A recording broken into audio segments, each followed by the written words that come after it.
Good evening, everyone, and welcome to a presentation of the Arkansas Philharmonic Orchestra and the Violin Sonata of Irene Britton Smith. This is an exciting program because we're sharing and introducing a work by a composer with whom most of you may not be familiar, but extending some of the great efforts of our distinguished violinist, Er-Gene Kahng, and also reflecting some of the work of our also distinguished pianist, Nathan Carterette. This is the sort of work that you should know, and certainly a composer that should be known. Our performers, you'll be eminently acquainted and well acquainted with our violin soloist. Dr. Er-Gene Kahng is a violinist, a researcher, a professor who, through her advocacy of African-American composer Florence Price, has gained some international acclaim and renown. And her recording of the Price violin concertos has garnered some praise throughout the world and brought some much needed attention to both the work and the composer. She continues to, that is, Er-Gene continues to work for equity, diversity, inclusion, and belonging by exploring new works of underserved composers of the past and the present. She is a professor at the University of Arkansas, the concertmaster of the Arkansas Philharmonic Orchestra, formerly a visiting fellow at Wolfson College in Cambridge, and received her degrees from UCLA, Yale University, and Northwestern University. She's director of graduate studies and professor of violin at the University of Arkansas in Fayetteville, and we're delighted to have her. So welcome, Er-Gene. Thank you so much, and I'm sorry the biography is so long. Hi, everybody. That was the thumbnail, bio for likewise, a thumbnail for the wonderfully talented Nathan Carterette. Nathan is a freelance pianist who lives in Iowa City, Iowa. He has a distinguished career performing music from all the way from Elizabethan keyboard music to premieres of new works being written currently. He has an innovative and wonderfully approachable program called a narrative recital series called Poets of the Piano. And this program has inspired audiences to embrace unfamiliar music with open ears and familiar music with new insights and appreciation. Nathan studied at Yale University and also the University of Missouri in Kansas City. He grew up visiting his grandparents in Bella Vista, Arkansas, so he's no stranger to the region. And he was classmates with Er-Gene Kahng at Yale University, where they met. And he enjoys performing and studying music, especially outside of the mainstream, and has worked with many living composers. So in many ways, tonight's presentation is a great representation of both these two wonderful performers. So welcome, Nathan. Thank you very much. It's great to be here. Well, this composer, Irene Britton Smith, like Florence Price, was relatively unknown until the past few recent years. And there are some reasons that we'll talk about through the evening, but let me give you a little background information about this fascinating woman and composer, musician. She was born in 1907 in Chicago, Illinois, and she was of African-American and Native American descent. Her father was of Crow and Cherokee Native American descent. She wanted to study music at Northwestern University, but her family didn't have the money to send her to school there, so she attended the Chicago Normal School from 1924 to 1926 to train to become a school teacher. In 1930, she began teaching elementary school for the Chicago school system, and after 40 successful years of teaching, she retired in June of 1978 and became a docent for the Chicago Symphony Orchestra's educational programs in the elementary schools. As a child, she studied piano and violin, which you'll see some evidence of both of those things in this wonderful sonata upcoming. She was an active violinist throughout her career and received her Bachelor of Music degree from the American Conservatory of Music in 1943. In 1946, she took a sabbatical from teaching in the Chicago public schools to attend school at the Juilliard School in New York City for graduate work. She studied composition there with the great composer Vittorio Giannini. And she chose two courses that especially affected her and her compositional development, one in song forms and another in larger forms of composition.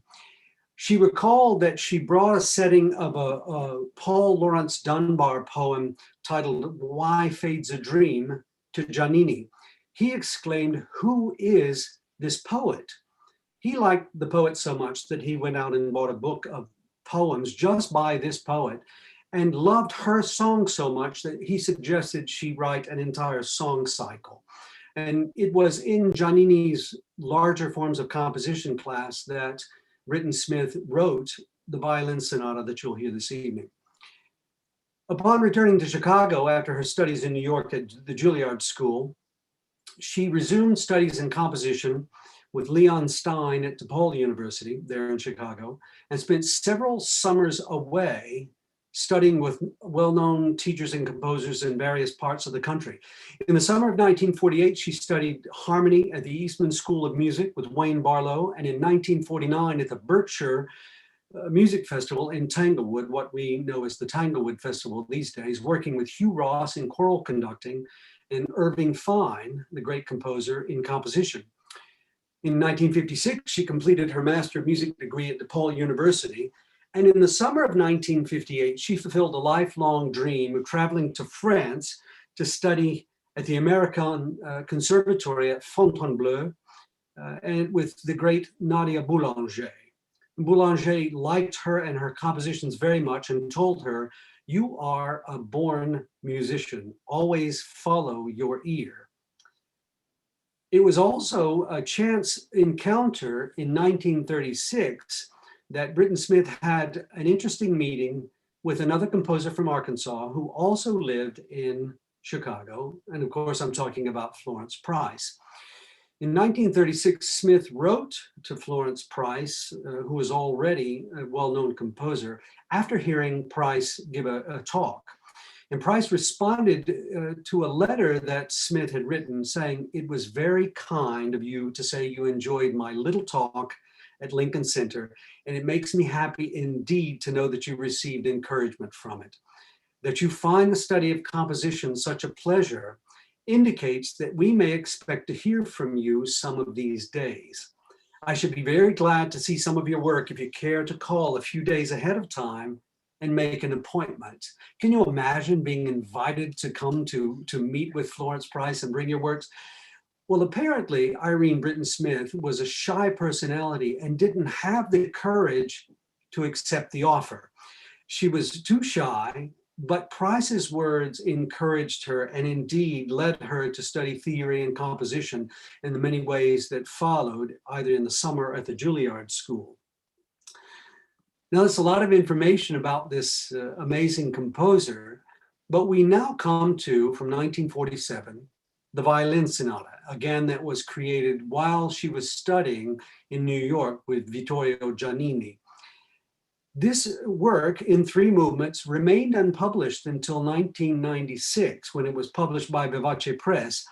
And I'm curious, Er-Gene and Nathan, how did you discover this piece and what caused you to commit to performing it? I'll go first, Nathan. This was part of a recital series that I performed first with Dr. Samantha Ege, another collaborator of mine, and we programmed actually a recital of Florence Price, Margaret Bonds, and Irene Britton Smith. And so I think historically you see these 3 women really supporting each other and being inspired by one another. So it made sense historically, but also made sense programmatically as well. But I credit Dr. Ege as the person who first introduced me to this piece. Yeah, I would credit, yes, go ahead. Well, Nathan, I was going to send the question over to you. Was it Er-Gene that introduced this work to you for performing together? It was, and we had already talked about the works of Florence Price, and when we eventually played at the University of Iowa Center for New Music, we wanted to include some other things, and so this was a really obvious choice. It's a great length and a beautiful piece. And so I didn't know this composer at all until I heard from Er-Gene. And there's a whole disc of violin piano sonatas by African-American composers out there from Helen Walker Hill, who did the initial research on Irene Britton Smith, that has a lot of repertoire that people need to know. And that's an excellent point, is that people really need to know this work. Like the violin concertos of Florence Price, which are just absolute gems that, thank goodness, were saved from being tossed in the rubbish bin. Irene Britton Smith and her music needs to be heard and discovered. When I listened to the sonata for the first time, I was struck by how lyrical the piece and all of the movements are. The first movement has a beautiful lyrical and haunting introduction, followed by a jocular and really acrobatic episode in many ways, but it's still lyrical. Er-Gene's extraordinary lyrical and technique, and especially I love to watch your wonderful bow arm, Er-Gene, is on full display in this first movement. The second movement, more lovely lyrical writing with some organic pairing of the violin and the piano parts, and I think reflective of Britton Smith's ability to play both of those instruments well. And then that final energetic and athletic last movement, rather short, but has some beautiful and delicious contrasting episodes. Could you share some thoughts about the pairing of the two instruments and maybe the style for people who are unfamiliar with Britton Smith's music? Er-Gene? Yes, I think her time in working with Nadia Boulanger is particularly apparent to me. Nathan and I talked about sort of the concept that we wanted to go with, and I think we were really thinking of sort of this light, textural, almost impressionistic aesthetic. And I think even you were mentioning the sort of evocative opening. I find it really interesting that as a violinist, Irene Britton Smith chose to write in six flats, which I think for a violinist would probably not be the most obvious set of choices. So it really, to me, proved her expansive thinking that went beyond just the instrument. But I would just say, just to make space a little bit for Nathan, that, you know, for me, the coloristic, impressionistic, textural concept of the piece, tonally as well, was what was really striking to me, as well as the succinctness of the form. Mm-hmm. Yes, Nathan? Yeah, I think the six flats, I don't know for a violin, but on the piano, it feels very nice. So I commend her on the six flats. And even the second movement in D flat has a lot of key signature too. But the way that she used the harmony, I think, is for me the striking element. It is very lyrical, but especially in the first movement, the harmony which she gets from that six flat is so dark and evocative and almost impressionistic that for me, right from the beginning, I'm drawn into the piece.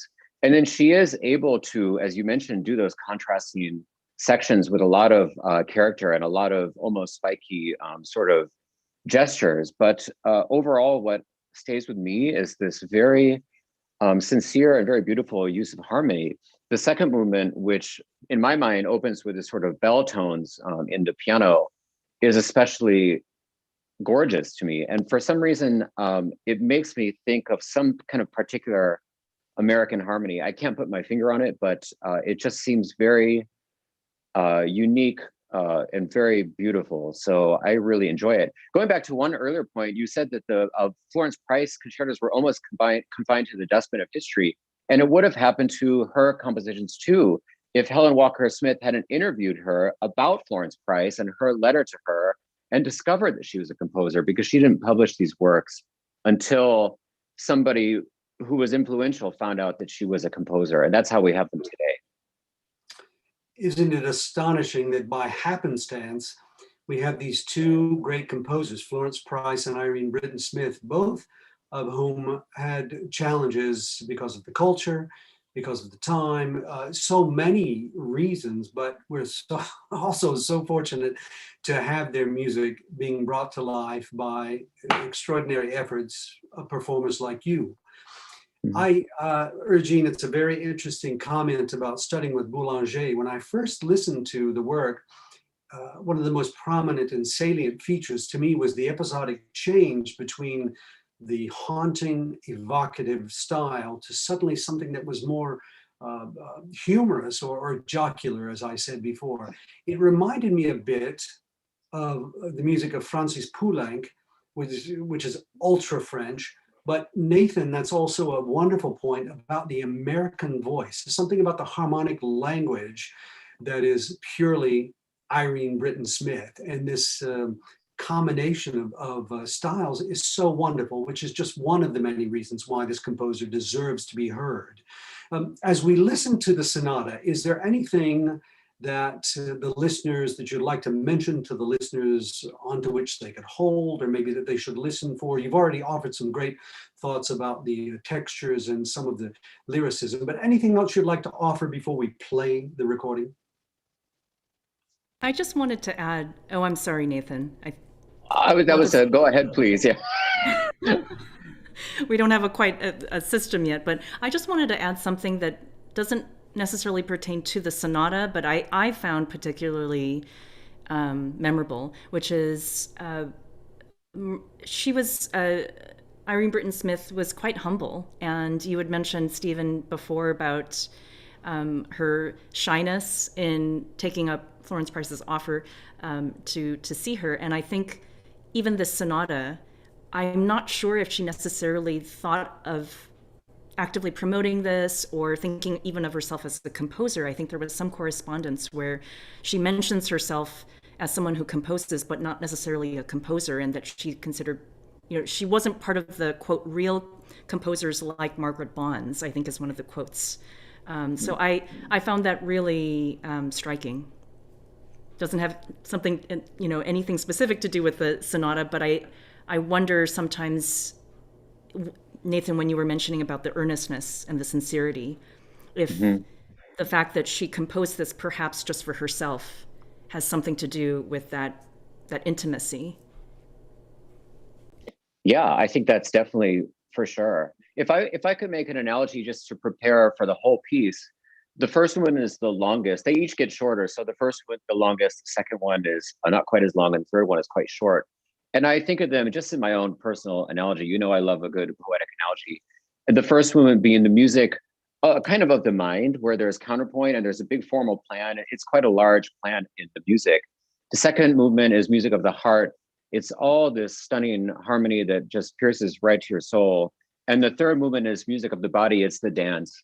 And so this is my own personal analogy, but I think then thinking through this sort of framework, you can get a real sense of the entire character of the piece.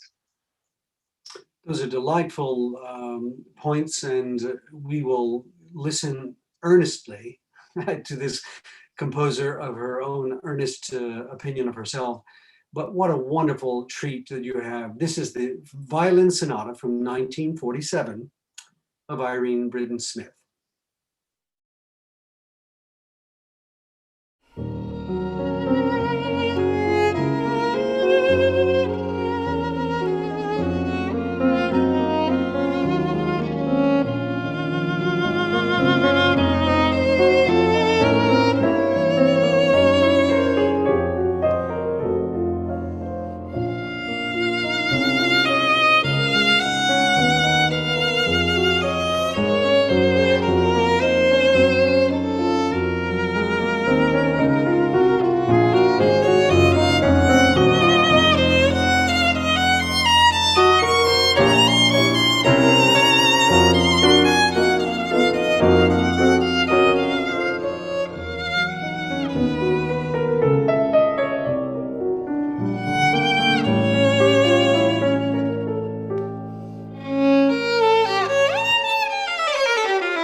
Wow, virtual applause is pouring forth from everyone who is listening at home.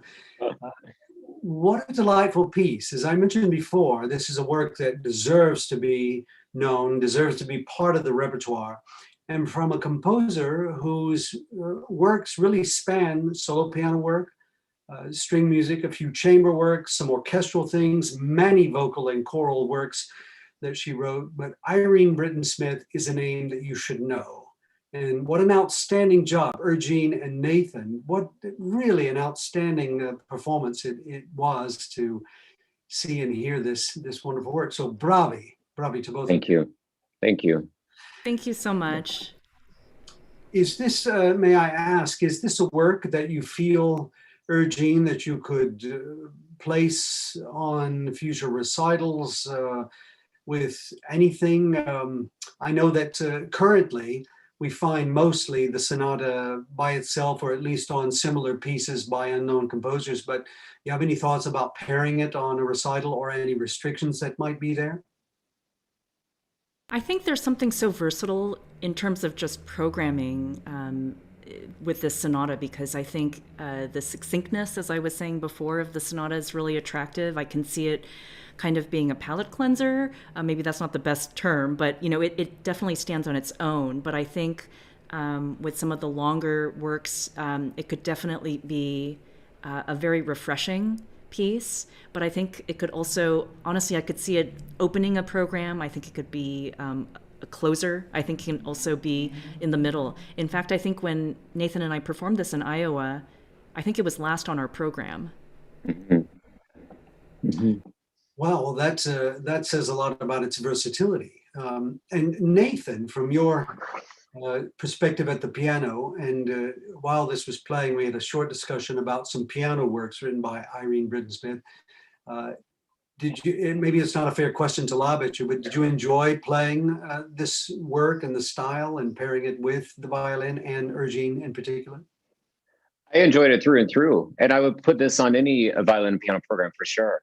I mean, she was a pianist and she was a violinist too, but I have a feeling it was more forgiving for the pianist than for the violin technique with the key signatures. But it's really, it's not without challenges. I mean, there are hard passages you have to practice for sure, but there's a true payoff. And that's the kind of music I look for, is that when you sit down and work, you can make it sound better and feel that you've reached into the mind of that person that wrote it. And I really did enjoy it. And I'm inspecting, her solo piano works because I think that she really understood the instrument, and in the case of the Violin Sonata, understood the chamber aspect of the piano as well.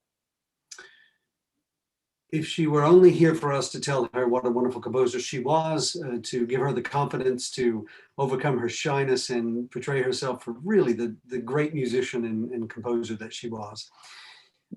Let's see, are there any questions that we have from our many viewers out there? Pete, any questions coming through? Well, I hope that this listening today has inspired you to explore the composer, Irene Britton Smith, and especially this wonderful, beautiful violin sonata. I'd like to thank our performers, Er-Gene Kahng, violin, and Nathan Carterette, piano, for the wonderful performance that you did. Again, bravo for a great performance, and thank you. Thank you to Jason Miller, our executive director of the Arkansas Philharmonic Orchestra, to Pete Hamby, our fantastic and indefatigable producer who works in the background to make this work together. I'm Stephen Bias, music director of the Arkansas Philharmonic. On behalf of the Arkansas Philharmonic Orchestra, thank you, and thank you to our performers. We'll look forward to seeing you again sometime in the future. Be safe and be well. Bye-bye.